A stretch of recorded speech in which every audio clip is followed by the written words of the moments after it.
रेहान भाई, आज आपने प्रेस कॉन्फ्रेंस रखी, मीडिया को बुलाया अपनी कुछ बातें रखने के लिए, तो क्या बात है, क्या बताना चाहोगे आप? अस्सलाम वालेकुम। मोइन भाई, मीडिया का ऐसा मामला था कि मैंने एक प्रेस कॉन्फ्रेंस नहीं रखी, लेकिन आज हमारे ऑफिस पर 2 कैंप चल रहे थे।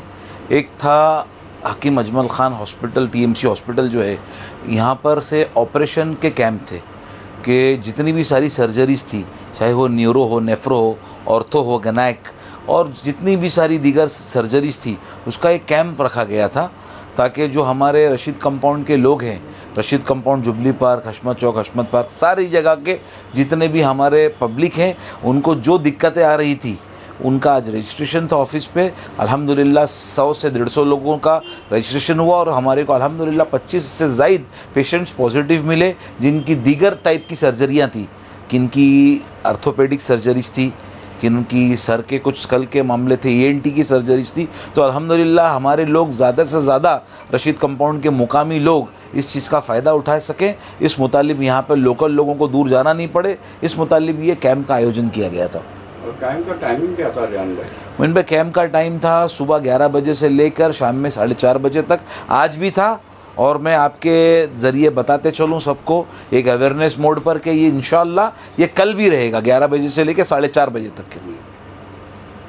तो इस कैंप में जो आने वाले लोग थे, जिनकी जांच की गई और जिन्हें पॉजिटिव पाया गया, तो उनका ऑपरेशन वगैरह भी होगा?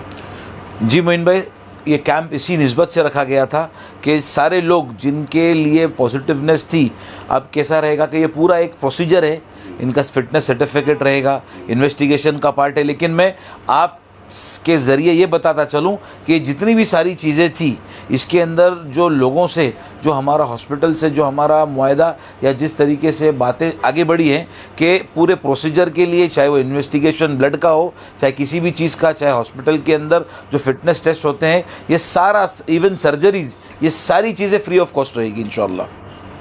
कौन सा हॉस्पिटल में सर्जरी होगी? हकीम अजमल ख़ान TMC हॉस्पिटल, जो हमारा शिवाजी हॉस्पिटल का एक एक्सटेंशन है, उसी के अंदर ये सारी सर्जरीज करी जाएगी। तो आज कैंप रखा, तो डॉक्यूमेंट्स क्या क्या लिया आपने? सिर्फ 2 डॉक्यूमेंट चाहिए थे इब्राहिम भाई इसके लिए, आधार कार्ड और राशन कार्ड।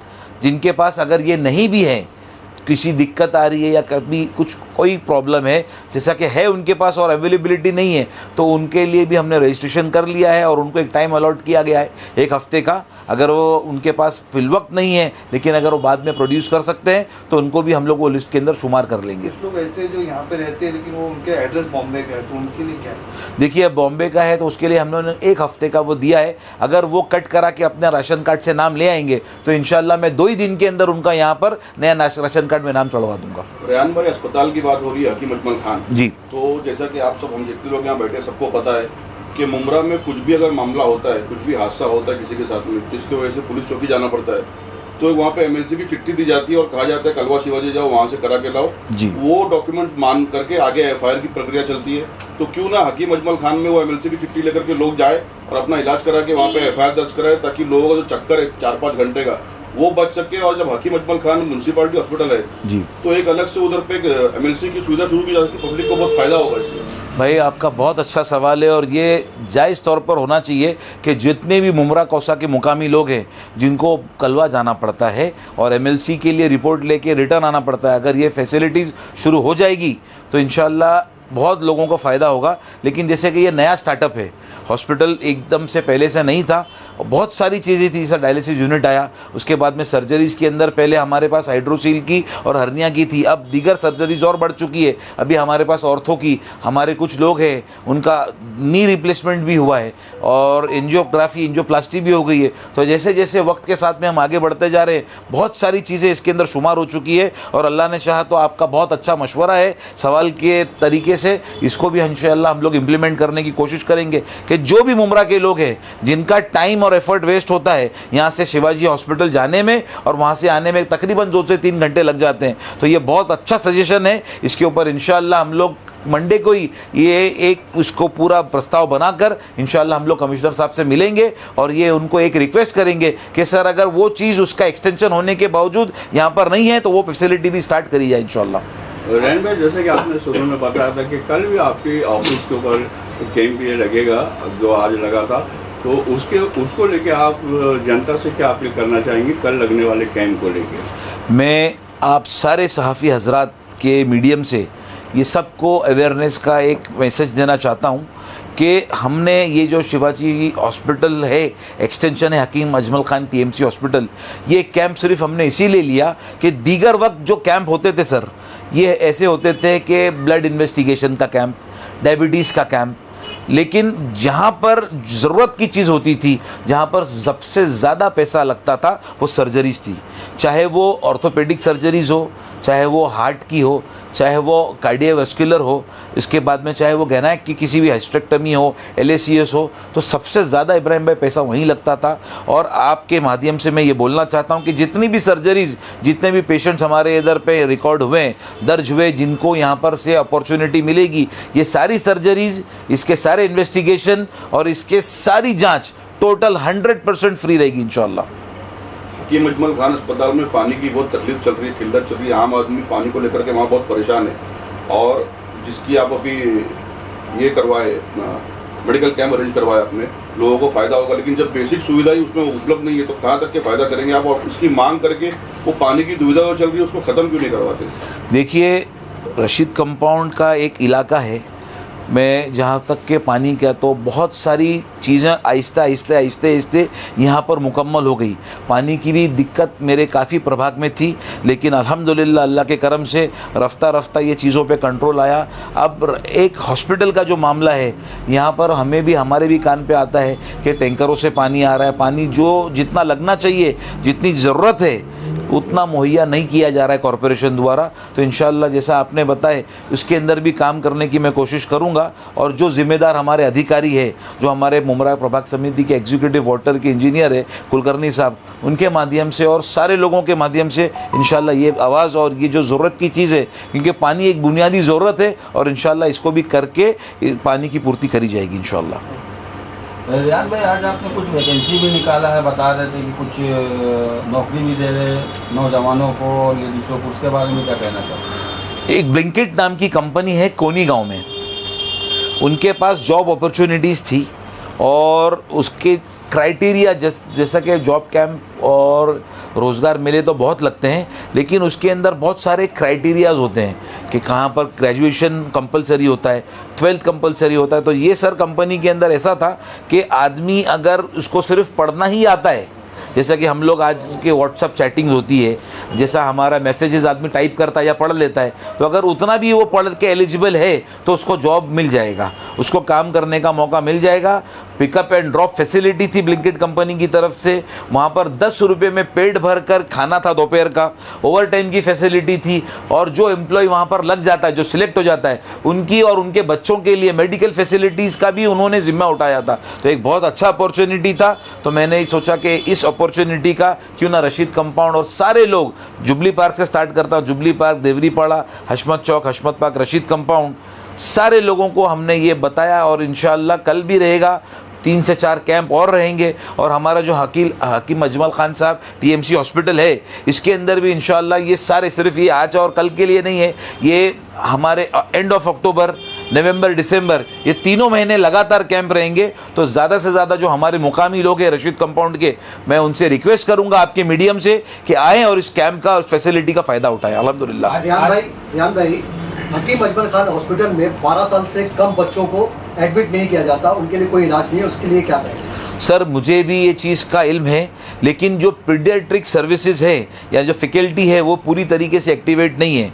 देखिए, जैसा कि आप सब सहाफ़ी हैं, मेरे से बेहतर आप जानते हैं कि एडल्ट का और बच्चों का डॉक्टर और उनका पूरा सिस्टम ही अलग होता है, लेकिन ये भी बहुत बुनियादी ज़रूरत है मुमरा शहर की, हमारे मुमरा कौसा की, और इसके ऊपर भी हमें संज्ञान लेना पड़ेगा। और सारी चीज़ें जो हम आज हमारी फैसिलिटी हमारे हॉस्पिटल में अवेलेबल नहीं है, जैसे भाई ने बताया, और दीगर चीज़ें, इसको MLC का एक मामला आया, एक हमारा डेथ सर्टिफिकेट का मामला आया, ये सारी चीज़ें हैं, वो हमको सारी रफ्ता इस बुनियादी सहूलतों को शुरू करवाना पड़ेगा। सर, मुमरा में जो बढ़ते ड्रग्स की प्रॉब्लम है, आजकल जो यंग यूथ है वो ड्रग्स की वजह से एजुकेशन को ना ध्यान देकर कहीं और पे जा रहे, तो ड्रग्स को रोकने के लिए क्या आपने कुछ अवेयरनेस प्रोग्राम चलाया? सर, आपका थोड़ा सा सवाल में मैं चेंज चाहूँगा।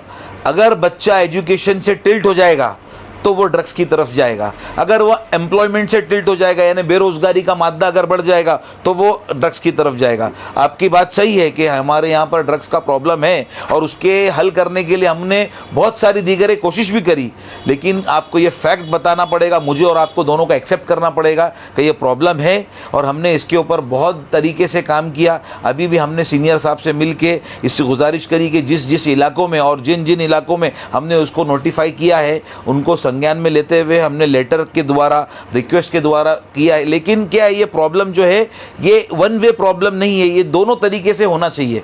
इसके अंदर सबसे बड़ा रोल अवेयरनेस और वालिदैन का है। देखिए, आप अगर आएँ रशीद कंपाउंड में देखें तो एक इब्राहिम भाई, ज़्यादातर हम लोग सब यहाँ के मुकामी लोग हैं, तो एक अवेयरनेस ये भी होना चाहिए कि मेरा बच्चा, मैं अपनी बात करता हूँ, दूसरों की तनकीद नहीं करते हुए, कि मेरे बच्चे किस वक्त क्या कर रहे, 10 बजे 11 बजे, भाई 12 बजे भी बच्चे नीचे ही हैं, रिक्शा के अंदर क्या कर रहे, वालिदैन पूछ रहे तो बोले नीचे बैठा हूँ। तो यहाँ पर से ये चीज़ आती है कि वो बच्चा नीचे बैठे बैठे अचानक से कब वो गलत रास्ते पे चले जाता है मालूम नहीं पड़ता। तो अवेयरनेस सबसे पहले हमारे वालिदैन की होना चाहिए। देखिए, हर आज बिल्डिंग, ऐसी कोई बिल्डिंग अचूकी नहीं है जिसके अंदर कोई एक ड्रग वाला बच्चा नहीं है।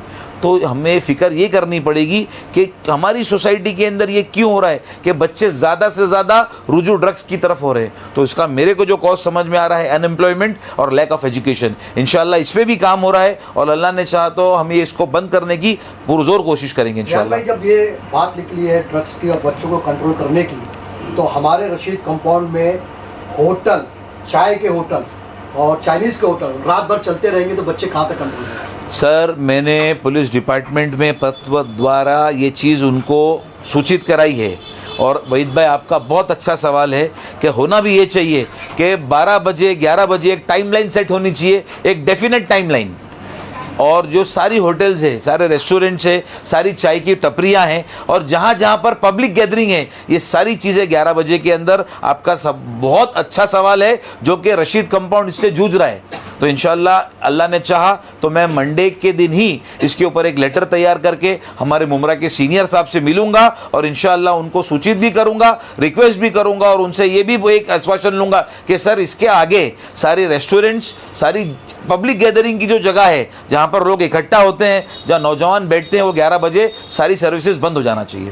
बात निकली तो मैं पूछा, ड्रग्स के ऊपर बात निकली, आपने कहा एजुकेशन को लेकर आपने कहा, ठीक है, ड्रग्स से बचने के लिए बच्चे स्पोर्ट्स खेलेंगे जी, तो कहीं ना कहीं उससे दूर हो गए। मुमरा शहर में प्लेग्राउंड नहीं। देखिए, ये एक पूरा बुनियादी मसला है और ये मसले के लिए रेक्टिफाई करना है हमको। अब देखिए इब्राहिम भाई, सबसे बड़ा ये प्लेग्राउंड का जो मामला है, अब प्लेग्राउंड रशीद कंपाउंड की मैं बात करूं तो हमारा जो मरकज़ी इलाका है, पहले जब हम लोग क्रिकेट खेला करते थे, मैं, मेरे दोस्त, मेरे अहबाब, तो ये सारा पहाड़ी इलाका खुला था। दारुल अमान बंगले हुआ करते थे, वहाँ पर फुटबॉल खेला जाता था, क्रिकेट खेला जाता था बाकायदा। हम लोग सुबह से, रमज़ानों का तो ऐसा दौर था कि लाउड्स ग्राउंड माना जाता था, ये जो देवरीपाड़ा के पीछे का हिस्सा है, वहाँ पर हम लोग रात दिन क्रिकेट खेलते थे, यहाँ तक कि सुबह फजर से रमज़ानों में खेलते थे असर तक के। लेकिन आबादी बढ़ती गई, अब बढ़ती हुई आबादी को अकोमोडेट करने के लिए सारे एरिया, लेकिन वो सारी गवर्नमेंट की ज़मीनें नहीं थी। मैं आपको बताऊं, वो प्राइवेट ज़मीनें थी, अब जिनकी भी थी उन्होंने डेवलप कर लिया या बेच दिया, तो सारे ग्राउंड जो है वो श्रिंक होते चले गए। अलबत्ता आज सूरत हाल ये है कि अगर मैं रशीद कंपाउंड के बच्चों की बात करूं तो खेलने के लिए कोई जगह ही नहीं है, बची नहीं है, तो बच्चा जाके खेलेगा कहाँ? अगर मुमरा पे नशे की बात की निकली है, मुमरा में अगर नशे की बात की जाए तो ड्रग्स का सबसे बड़ा अड्डा माना जाता है रशीद कंपाउंड, जहाँ के आप कॉरपोरेटर हो। और रशीद कंपाउंड में एक विशेष समुदाय का नाम आता है, मैं नाम नहीं लेना चाहूँगा, एक विशेष समुदाय का नाम आता है जिसको इसका जिम्मेदार माना जाता है। तो आप इसको कैसा लेते हो और क्या ये सच बात है कि रशीद कंपाउंड मुमरा का नंबर 1 हब है नशे के लिए? नहीं, मैं ये बात से बिल्कुल एग्री नहीं करूँगा। देखिए, नशा तो मैं समझता हूँ मुमरा की हर जगह पर बिक रहा है और एक विशेष समुदाय की अगर आप बात करें तो मैं ये नहीं मानता कि किसी भी तरीके की एक्टिविटीज़ में किसी एक विशेष समुदाय का हाथ होता है। देखिए, अच्छे बुरे लोग, सही और गलत हर जगह पर हैं, तो ठीक है, नशा है, मैं इस चीज़ से इनकार नहीं करता हूँ, लेकिन एक विशेष समुदाय की जो बात आती है तो मैं इससे भी एग्री नहीं करूँगा। नशे बेचने वाले हैं, मेरे को उनके नाम भी पता है और इंशाल्लाह मंडे के दिन मैं सारे नाम लेकर हमारे सीनियर साहब के पास बैठूंगा। लेकिन मैं आपकी बात से एग्री नहीं करता हूँ कि रशीद कंपाउंड नशे का गढ़ माना जा रहा है, सारी जगह है। यहाँ पर क्या दिक्कत आ रही है सर, यहाँ पर पब्लिक जो है, जो यहाँ के लोग हैं बिलो पॉवर्टी लाइन, गरीबी ज़्यादा है, उस वजह से अनएम्प्लॉयमेंट, लैक ऑफ एजुकेशन, ये सारी चीज़ें बहुत ज़्यादा होने की वजह से ये चीज़ दिख के आ रही है। देखिए कि हमारा एक जो रशीद कंपाउंड का इलाका है, जैसे आप पीछे चले जाएंगे चरनीपाड़ा परिसर में तो पूरी 40 से सटा हुआ इलाका है, चाहे वो मुक्ता घरौंदा हो, चाहे झंडे वाले बाबा इलाका हो, चाहे जुबली पार्क का हो, चाहे उसके पीछे फॉरेस्ट का हो। तो गरीब इलाका होने की वजह से, चालियों का इलाका होने की वजह से लैक ऑफ अवेयरनेस है, लैक ऑफ एजुकेशन की कमी, और ज़्यादा सबसे बड़ी वजह जो मुझे दिख रही है सर वो है बेरोज़गारी, अनएम्प्लॉयमेंट। उसकी वजह से नौजवान तबका जो है उसकी तरफ रुजू हो जाता है। इंशाअल्लाह उनकी अच्छी काउंसलिंग, और अगर सबसे बेहतर काउंसलिंग कोई कर सकता है अपने बच्चों की तो वो है उनके वालिदैन। अगर थोड़ा सा वालिदैन टाइट हो जाएं और एक बच्चों का सिर्फ अपना टाइम मैनेजमेंट देख ले कि भाई 9 बज रहा है आप घर पे अब तक नहीं आए, तो इंशाल्लाह मैं समझता हूँ ये मसला हल हो जाएगा। सर, जिस तरह से आपने आज कैंप रखा है, क्या फ्यूचर में आप नशा मुक्ति के लिए कोई कैंप या अवेयरनेस प्रोग्राम चलाएं? देखिए, नशा मुक्ति का कैंप नहीं हो सकता, नशा नहीं करने के लिए अवेयरनेस मैसेज हो सकता है। नशा मुक्ति का जो क्या होता है वो तो फिर रिहैब सेंटर्स ही खोलना पड़ेंगे, क्योंकि जो नशे, जो हैबिचुअल ड्रग एडिक्ट थे उनको ले जाना और उनकी बहुत प्रॉपर केयर करने की ज़रूरत है। ऐसा नहीं है कि उनको लेके जाके आपने डंप कर दिया, क्योंकि उनकी प्रॉपर मेडिकेशन, उनका बीपी बहुत ज़्यादा फ्लक्चुएट होता है। तो एक हम ये कर सकते हैं कि नशा ना करें, हमारा नौजवान, हमारा तबका नशे की तरफ ना जाए, उसकी अवेयरनेस में प्रोग्राम कर सकते हैं इंशाअल्लाह। चलो बस करो, कहानी खत्म।